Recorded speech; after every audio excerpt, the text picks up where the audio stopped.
جو شخص روزانہ اپنے والدین کے لیے مغفرت کی دعا کرے، والدین زندہ ہوں تب بھی، اس میں یہ شرط نہیں ہے والدین فوت ہو گئے ہوں یا والدین زندہ ہوں، دونوں صورتوں میں وہ اپنے والدین کے لیے روزانہ اہتمام کے ساتھ ایک مرتبہ دعا کرے، ساری زندگی اس کے رزق میں بے برکتی نہیں آ سکتی۔ یہ اپنے والدین کے لیے دعا کرنے کا نتیجہ یہ ہے جو اولاد کو نصیب ہوتا ہے۔ تو دعاؤں کا تسلسل ہو، اور میں کہتا ہوں کہ اگر اولاد نیک ہوگی، اہتمام سے دعا نہ بھی مانگ سکی اور نمازی اولاد ہوگی تو دن میں کتنی مرتبہ کہے گی ربنا اغفر لی ولوالدی، اے اللہ مجھے بھی بخش دے، میرے ماں باپ کی بھی مغفرت فرما دے۔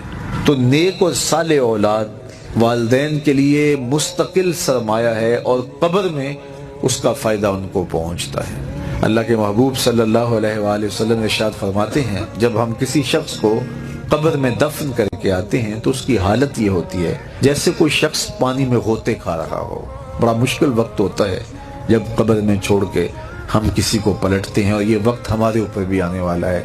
اللہ عافیتوں سے معاملے فرمائے۔ غریق اور متغوث دو لفظ ہیں۔ غریق جس طرح کو غرق ہو رہا ہو، ڈوب رہا ہو، المتغوث فریاد کر رہا ہو، جو بندہ ڈوبتا ہوتا ہے تو ہاتھ پاؤں مارتا ہے، دائیں بائیں دیکھتا ہے، پکارتا ہے کہ کوئی میری مدد کو پہنچے۔